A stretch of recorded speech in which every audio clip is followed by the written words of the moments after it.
So I'm doing this video on menopause symptoms because not at any point until I went to a private clinic did anybody connect the dots and put them together and say they were hormonal. So I've had to write a list. So the first one was hair loss. Because I already suffered with hair loss in 2009, when my hair was getting thinner, they just put it down to the fact that I'd had alopecia at some point.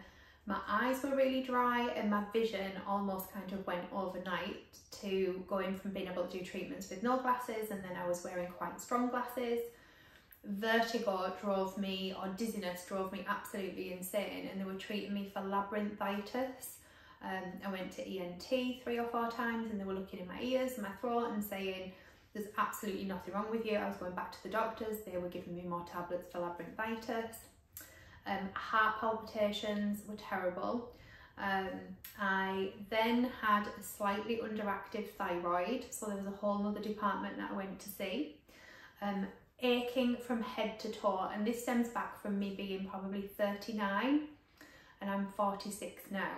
So they sent me to rheumatology sent me to somebody else, and they said I had fibromyalgia. Now I refused to kind of accept that I had that. I would just kept thinking, how can I have this? I just didn't want to have it. Anyway, I don't. It was the night sweats, the really disturbed sleep, extreme tiredness, but then not being able to sleep on a night, feeling anxious, memory loss, constant water infections, and because I was still having periods and I was only 39, 38, they were saying I was too young. But anyway, they are all my kind of menopause symptoms, and I've got to say I don't have any of those symptoms now that I'm taking estrogen and testosterone. Another question that they always asked me was about my sex drive, because that's important, you know, it's kind of plays a part. I didn't have a partner at the time, but I certainly didn't have any thought to want to do it.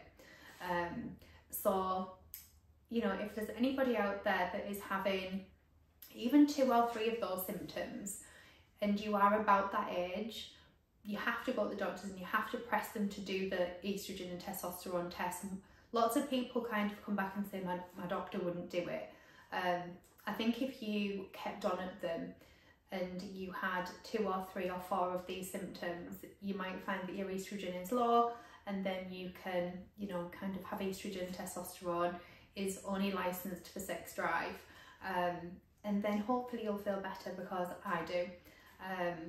And that's kind of, I just wanted to put it out there that they're some of the struggles that I've had, and I don't struggle with them anymore. And the private clinic that I went to, she linked them all together, and she said thyroid, anybody like a similar age to me going through the menopause, they do sometimes suffer with thyroid problems. It's quite common.